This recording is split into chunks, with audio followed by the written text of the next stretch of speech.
गोपिकांना त्या ठिकाणी रासलीलेचा मोठा आनंद दिलेला आहे। हात पसरून आलिंगन देणं, गोपींचे हात वेळी सुंदर अशा प्रकारचा त्या ठिकाणी शृंगार त्या ठिकाणी दिसायला लागलेला आहे। विनोद करायला लागले, स्मित हास्य त्या ठिकाणी करायला लागलेले आहेत। गोपींना दिव्य प्रेमाचा अनुभव त्या ठिकाणी भगवंतांनी दिलेला आहे। रास क्रीडा संपन्न झाली, अनासक्त असूनही थोडं एक बंद करायचं देवा, इको बंद करा, इको। अनासक्त असूनही भगवान श्रीकृष्णाकडून जेव्हा गोपींना असा मान मिळाला तेव्हा त्या जगातील सर्व स्त्रियांमध्ये आपणच सर्वश्रेष्ठ आहोत असा गर्व गोपींना झाला। जास्त वेळ भगवान परमात्मा गोपी जवळ राहिले आणि गोपीला अभिमान झाला। गोपीला काय वाटलं, सर्वश्रेष्ठ मी आहे, कारण माझ्यासोबत भगवान खेळायला लागले असा गर्व गोपींना झाला। त्यांना आपल्या भाग्याचा गर्व झालेला असून अहंकारही उत्पन्न झाला असं जाणून त्यांचा गर्व हरण करण्याकरता भगवान त्या ठिकाणी एकदम अंतर्धान पावले। भगवान निघून गेले। भगवान अचानकपणे अंतर्धान पावले तेव्हा गज राजा विना जशी हत्तीने जशी दुःखी होते तशा व्रज युवती त्या ठिकाणी दिसत नाहीत। अशा प्रकारे भगवान परमात्मा आपल्याला दिसत नाहीत असं पाहून दुःखी झाले महाराज। त्या सर्व जणी भगवंताला हात मारायला लागल्या, कुठे गेलात तुम्ही भगवान? गुणांचं गायक करीन वेड्यासारख्या एका वनातून दुसऱ्या वनात त्या ठिकाणी पळायला लागल्या, भगवंताला शोधायला लागल्या। श्रीकृष्ण सर्व जड चेतन पदार्थामध्ये आहेत, आकाशामध्ये आत बाहेर व्यापलेले असूनही गोपी मात्र सगळ्या वनस्पतींना झाड वेलींना त्या ठिकाणी विचारायला लागले, माझा कृष्ण तुम्ही पाहिला का? हे पिंपळ वृक्षा, माझा कृष्ण तुम्हाला दिसला का? हे कल्याणकारी तुळशी, माझा कृष्ण तुला दिसला? कारण तू नित्य भगवंताजवळ असतेस, तुझ्याशिवाय एकही क्षण भगवान परमात्मा राहत नाही। तुळशी भगवंताला प्रिय आहे। त्या तुळशीला गोपी विचारायला लागल्या, तू भगवंताला पाहिलंस? सगळ्यांची विचारणा केली, कुणीही सांगत नाही महाराज।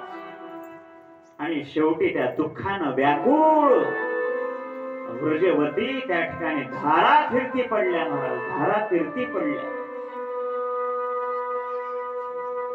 सगळ्या अश्रूच्या धारा त्या वाळवंटामध्ये गोपीच्या पसरलेल्या। म्हणून आजही त्या ठिकाणी वृंदावनातली माती कशी आहे? लालसर आहे महाराज, लालसर। गोपी रडायला लागलेले आहेत आणि त्यावेळेला त्यांच्या मुखातून एक सुंदर गीत बाहेर पडलं, त्याला गोपी गीत असं म्हटलेलं आहे। जयति तेऽधिको जन्मना व्रज श्रयत इंदिरा शश्वदत्रहि दयति दृश्यता भिक्षुतावका सैधुतासव त्वां चिन्तवे शरदुदाशये साधुजातस सरसिजोदर श्रीमुषादृशान् सुरतनाथते शुक्लदासिका वरद विघ्नतो नेहतुन्वध जयति तेऽधिको जन्मना व्रज श्रयत इंदिरा शश्वदत्रहि। अशा प्रकारचं त्या ठिकाणी गोपीगीत भगवंताला गायला लागलेले आहे। काय आहे याचा अर्थ? हे प्रियतमा, तुमच्या जन्मामुळे कृष्ण परमात्मा या व्रजाचा महिमा अधिक वाढलेला आहे भगवंता। म्हणूनच लक्ष्मी कायमची तुमच्या इथे येऊन राहिलेली आहे। हे प्रियतमा कृष्णा, ज्यांनी तुमच्यासाठी आपले प्राण धारण केलेले आहेत त्या गोपी तुम्हाला या ठिकाणी शोधायला लागलेल्या आहेत। भगवंता, लवकर तुम्ही आम्हाला दर्शन द्या. तुमच्या आमच्या भेटी करता हा सागर अशा प्रकारचा जो व्याकुळ व्हायला लागलेला आहे, तशी आमची अवस्था त्या ठिकाणी प्राप्त झालेली आहे. तुझ्या न माझ्या भेटीसाठी सागर कुठे हरवला, कान्हा रे भेट दे.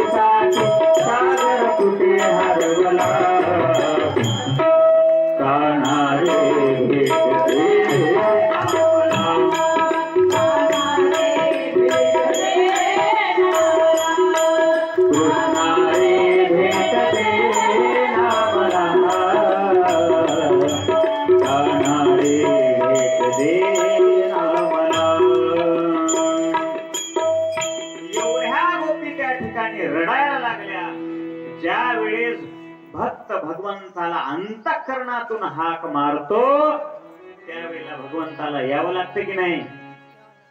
यावावंच लागतंय. महाराज शेवटी भगवंताला यावं लागलं. पुन्हा भगवंतांनी अनेक दिवस अशा ब्रह्मदेवाच्या कितीतरी रात्री गेल्या. एवढा आनंद त्या गोपींना महारासाच्या द्वारे भगवंतांनी दिलेला आहे. हे महारासाचं चरित्र, महारास लीलेचं चरित्र जो कोणी ऐकेल त्याला जीवनामध्ये भगवंताविषयी अलौकिक अशा प्रकारचं प्रेम निर्माण होतं. पुढे भगवंतांनी अशा प्रकारचा अरिष्ठासुराचा वध केलेला आहे. आणि मग हा जो कंस होता, कंस पाठवलेला राक्षस मरून त्याला मारून टाकावं भगवंतांनी. मग शेवटी एक कंसानं आयडिया केली. अक्रूर महाराजांना व्रजामध्ये पाठवलं आणि ठरवलं आपल्या इकडे एक मोठा यज्ञ ठेवूया, एक यात्रा भरूया आणि या ठिकाणी बलरामाला, कृष्णाला बोलावून घेऊन त्यांचा काटा काढायचं ठरवलं. अक्रूर महाराज त्या ठिकाणी गोकुळामध्ये आलेले आहेत. सगळ्यांना मोठं दुःख वाटलं. सगळ्यांना कळालं भगवान आता इथून निघून जाणार आहे. सकाळच्या वेळेला भगवंताला सुंदर स्नान घातलेले आहे, रथामध्ये बसवलेलं आहे आणि अक्रूर महाराज रथ हाकायला लागले. सगळ्या गोपींना वाटायला लागलं रोज रोज या भगवंताचं आपण दर्शन घ्यावं, यांना पाहावं, याची भक्ती करावी. आज मात्र तो भगवान परमात्मा इथून निघून जाणार आहे. ते सर्व चरित्र आता विस्तारानं नको नेऊ भगवान अक्रूरा, नको नेऊ भगवान. सगळ्या गोपी रडायला लागल्या. भगवंतांनी अक्रूराला सांगितलं आता इथं क्षणभर थांबू नका. या जर गोपींनी रडताना पाहिल्या आणि मला जर रडणं आलं, शोक अनावर झाला, तर मी या रथातून खाली उतरल्याशिवाय राहणार नाही. ताबडतोब रथ हाका. बघता बघता बघता भगवंताचा रथ निघून गेल्या. सगळ्या गोपी त्या ठिकाणी रडायला लागलेल्या आहेत. तिथे त्यांनी केशी आणि व्योमासुराचा उद्धार त्या ठिकाणी भगवंतांनी केलेला आहे. अनेक राक्षसांचा वध त्या ठिकाणी. शेवटी भगवान आणि बलराम कृष्ण परमात्मा मथुरेमध्ये त्यांचं आगमन झालेलं आहे. अक्रूरानं भगवंताची स्तुती त्या ठिकाणी केलेली आहे. पुढे श्रीकृष्ण भगवंतांनी मथुरेमध्ये प्रवेश केला. कुब्जेचा सुद्धा उद्धार भगवंतांनी केलेला आहे. त्या ठिकाणचा धनुष्यभंग, कंसाची भीती त्या ठिकाणी सर्वांना वाटायला लागली. कृष्ण परमात्म्याचं काय होईल? आणि मग आखाड्यामध्ये कृष्ण परमात्म्याची प्रवेश केला आणि दोन मोठे मोठे पैलवान त्यांच्या समोर आणले. एकाचं नाव कुवलया पीडवन. कुवलया पीडाचा उद्धार त्या ठिकाणी भगवंतांनी केलेला आहे. चानूर, मुष्टिक अशा प्रकारचे मोठे मोठे पैलवान, त्यांचा सुद्धा पराजय त्या ठिकाणी कृष्ण परमात्म्यांनी केलेला आहे. सगळ्या दैत्यांना मारलं. आता कंसाची बारी आली. कंसाच्या सिंहासनावर कृष्ण परमात्मा गेलेले आहेत. त्यांना त्या ठिकाणी ओढून आणलं आणि खाली पाडलं. धाड दिशी एक बुक्की कंसाच्या हृदयामध्ये त्या ठिकाणी दिल्याबरोबर कंसांचा उद्धार त्या ठिकाणी केला. गोपाल कृष्ण भगवान नारळ फोडाय कासलं. कंसाचाही उद्धार त्या ठिकाणी भगवंतांनी केला. आणि पुढे भगवान श्रीकृष्ण बलरामांचा उपनयन संस्कार गुरुकुलामध्ये प्रवेश केलेला आहे. गुरुकुलाचं सगळं शिक्षण भगवंतांनी केलं. शेवटी भगवान परमात्मा मोठे झाले आणि आपल्या भावाला म्हणायला लागले, बलराम दादा, आपलं अवताराचं प्रयोजन ठरलं होतं. तुम्ही मोठे, मी लहान. मग आता लग्न करायची वेळ आली. आता लग्न तुमचं म्हणाले. अगोदर लग्न कोणाचं? बलराम दादाचं. सुंदर अशा प्रकारची रेवती असणारी कन्या ही पाहिली आणि बलराम दादाचा विवाह त्या ठिकाणी संपन्न झाला. बलराम भगवान की जय. आता कोणाचा विवाह? भगवान परमात्म्याच्या विवाह सोहळ्याची कथा आपल्याला ऐकायची आहे. हो, विदर्भ देशाचा राजा असलेला भीष्मक राजा, त्यांच्या पोटी असलेली ही सुंदर रुक्मिणी त्या ठिकाणी विवाहासाठी योग्य झालेली आहे. सगळ्या रुक्मांगद अशा प्रकारचे त्याचे भाऊ असणारे रुक्मबाहू आणि रुक्मी, सगळ्या भावांनी ठरवलं ही रुक्मिणी आपली बहीण कृष्णाला द्यावी. पण एकानं असं ठरवलं, रुक्मीनं, त्या कृष्णाला नका म्हणाले. माझा मित्र असणारा कोण? शिशुपाळ, त्याला ही रुक्मिणी द्यायची. आता काय करावं? शिशुपाळासोबत लग्न ठरलं रुक्मिणीचं. रुक्मिणीला अत्यंत वाईट वाटायला लागलं. जन्मामध्ये जन्मोजन्मामध्ये अशा प्रकारची मी भगवंताची भक्ती केलेली आहे आणि या जन्मामध्ये एखाद्या हरणीची शिकार सिंहानं करावी की लांडग्यानं करावी, तसा हा शिशुपाळ रूपी लांडगा मला आता घेऊन जाणार म्हणून दुःख वाटायला लागलं. शेवटी एका सुदेव ब्राह्मणाच्या हस्ते रुक्मिणीनं 7 श्लोकाचं पत्र त्या ठिकाणी भगवंताकडे पाठवलेलं आहे. ते पत्र घेऊन भगवान परमात्मा त्या ठिकाणी निघाले. ब्राह्मणदेव निघाले आणि त्या ठिकाणी पाठवलेलं आहे. द्वारकेमध्ये त्यांचं आगमन झालं.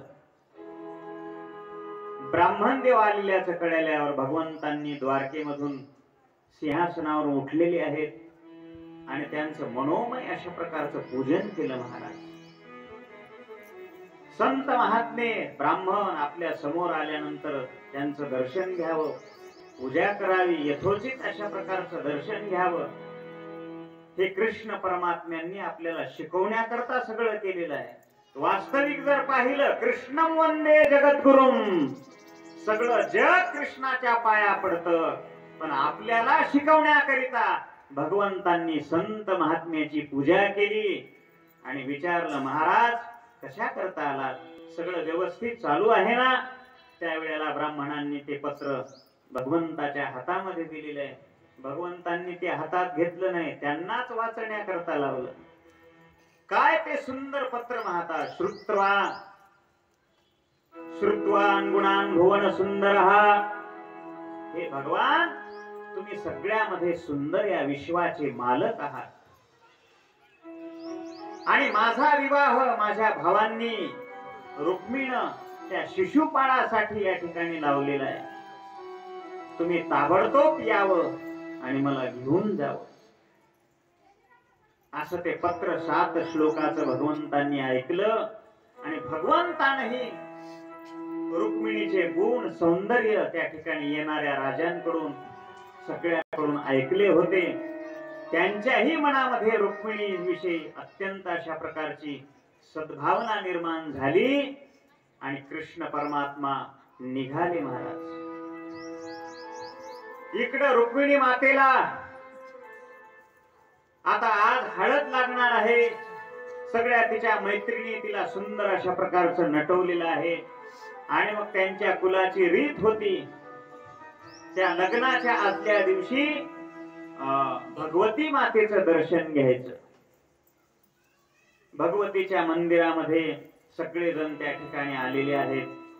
रुक्मिणीच्या मैत्रिणी, सखे, सहेली, त्यांच्या सोबत सैनिक दिले आणि ती रुक्मिणी माता भगवती मातेच्या पार्वतीच्या मंदिरामध्ये आलेली आहे. यथोचित अशा प्रकारची भगवती मातेची आराधना केली, पूजा केली, आरती संपन्न केली आणि मनोभावे तिला सांगितलं, हे भगवती माता, मी जर जन्मोजन्मी कृष्णपती म्हणून जर स्वीकारला असेल, त्यांची सेवा केली असेल, तर आत्ताच्या आत्ता भगवान परमात्मा यावेत आणि मला इथून काय घेऊन जावेत, अशी तिनं मनोमय भगवती मातेला प्रार्थना केली. भगवंतांनी ऐकली महाराज आणि ताबडतोब त्या ठिकाणी भगवान परमात्मा आले. रुक्मिणी मातेला मोठा आनंद वाटायला लागलेला आहे.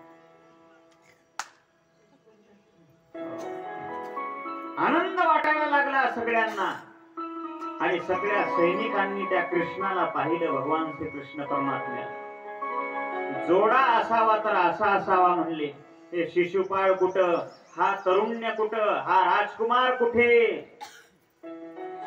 शिशुपाळ वरूनही काळा मग आतूनही काळा होता. रुक्मिणीला मोठा आनंद झाला. रथ तड तड तड तड तड करत त्या ठिकाणी मंदिराजवळ आलेला आहे. कृष्ण परमात्मा रथामध्ये उभे आहेत. रुक्मिणीला वाटायला मी सगळं पत्र लिहिलं, मी सगळा खटाटोप केला आणि भगवंतांनी मला हाताला धरून रथातही ओढू नये, सगळं मीच करावं काय म्हणले, आता मीच चढाव काय रथामध्ये. मनातला भाव भगवंतांनी ओळखला आणि रुक्मिणीच्या हातामध्ये हात दिलेला आहे. रथामध्ये बसवलं. पाहता पाहता पाहता रथ निघून गेला आणि सगळे म्हणायला लागले, रुक्मिणीचं हरण झालं, पळाली पळाली, रुक्मिणी पळाली म्हणाले. आता हे सांगताय ना महाराज, कोणासोबत कोणाचं लग्न कवा होईल. इकडं अक्षदा नवरदेव नटालाय, नवरी गेली निघून दुसरीकडं. तसं हे काम झालं. सगळे म्हणायला लागले, पकडा पकडा पकडा, त्या कृष्णाला पकडा. आता कशाचं गौसत आहे महाराज. तरी रुक्मी नावाचा भाऊ त्यानं रथ जुंपला. ताबडतोब कृष्णाला जाऊन गाठलं. हे कृष्णा, तुम्हाला जर रुक्मिणी प्राप्त करून घ्यायची असेल तर माझ्यासोबत युद्ध करा. असं पळून काय नेता. त्यावेळेला कृष्णांनी सांगितलं, युद्ध करायचंय, करा म्हणाले युद्ध. त्याच्यासोबत युद्ध केलं. अनेक शस्त्रास्त्र उगारले. कृष्ण परमात्म्यांनी त्याचा पराजय केला. शेवटी सुदर्शन चक्र सोडलं. रुक्मिणीने हात धरला, भगवंता अजून आपला विवाहही झाला नाही, विवाहात भाऊ मारता की काय. रुक्मिणीला सोडून दिलं. पुन्हा भगवंतांनी द्वारकेमध्ये त्या ठिकाणी रुक्मिणीला आणलेला आहे. सगळ्या त्या ठिकाणी सगळ्या सोयऱ्यांना सगळ्यांना आमंत्रण दिलेलं आहे. सगळे 33 कोटी देव भगवंताच्या विवाहाला त्या ठिकाणी आलेले आहे. चला वराड चला. भगवंताच्या विवाहाची तयारी मोठ्या थाटामध्ये आनंदामध्ये त्या ठिकाणी व्हायला लागलेली आहे. सगळे ऋषी मुनी गणगंधर्व त्या ठिकाणी पाचारण झालेले आहेत. अशा प्रकारचा भगवंताचा विवाह सोहळा आपल्याला यथोचित वेळेमध्ये आता पार पाडायचा आहे. स्वागतम कृष्णा सुस्वागतम कृष्णा. चला चला चला लवकर.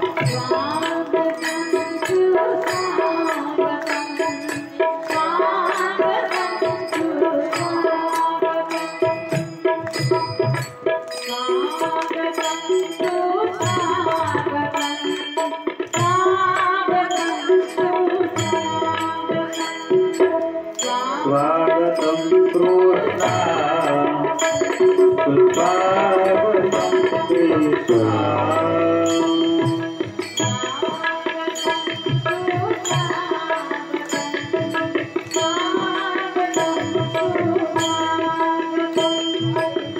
स्वागतं कृष्णा चला चला चला या बरं लवकर वा वा वा टाळी वाजवा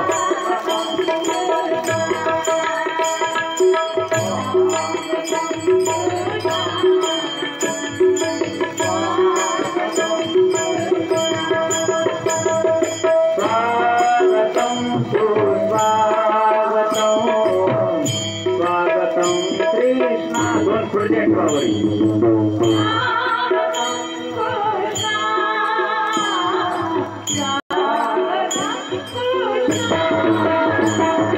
स्वागतं सुस्वागतं स्वागतं कृष्णा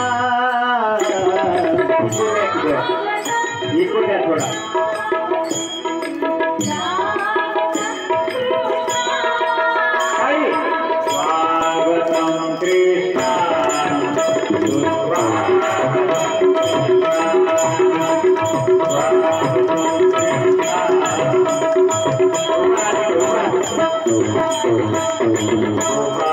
कृष्ण भगवान की जय. अशा प्रकारचा भगवंताचा विवाह सोहळा बघा बरं इकोवन करायचं.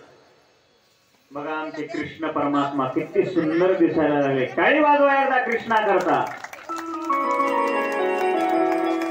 जसा गोकुळामध्ये कृष्ण होता तसा तयार केला आमच्या सगळ्या या माता माऊलींनी. यांच्याकरता टाळी वाजवा एकदा. हे सजवणारे नटवणारे. हा थांबा आताच देऊ नका वेळ आहे लग्नाला. सोयरे धायरे अजून येऊ दे. नवरदेवाचा मामा आल नाही अजून मामी आल नाही. नवरीची मामा मामी राहिल्या बरं का. एक करवली आहे. करवली कोणती आहे. हे होय की ते होय. कृष्ण सांगायला हे होय म्हणून हे माझी हे नव हे होय म्हणाले. बरं बरं बरं. रुक्मिणी कोणती आहे. कृष्णा कोणती आहे. पलीकडली आहे का अलीकडली. हा डाव्या साईडली बरोबर. ही सखी सहेली आहे मैत्रीण आहे.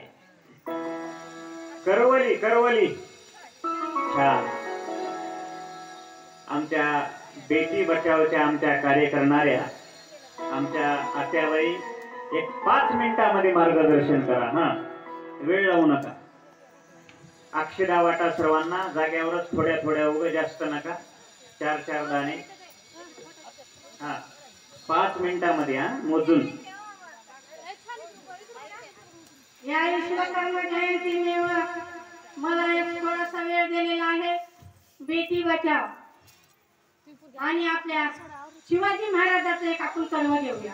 चौदा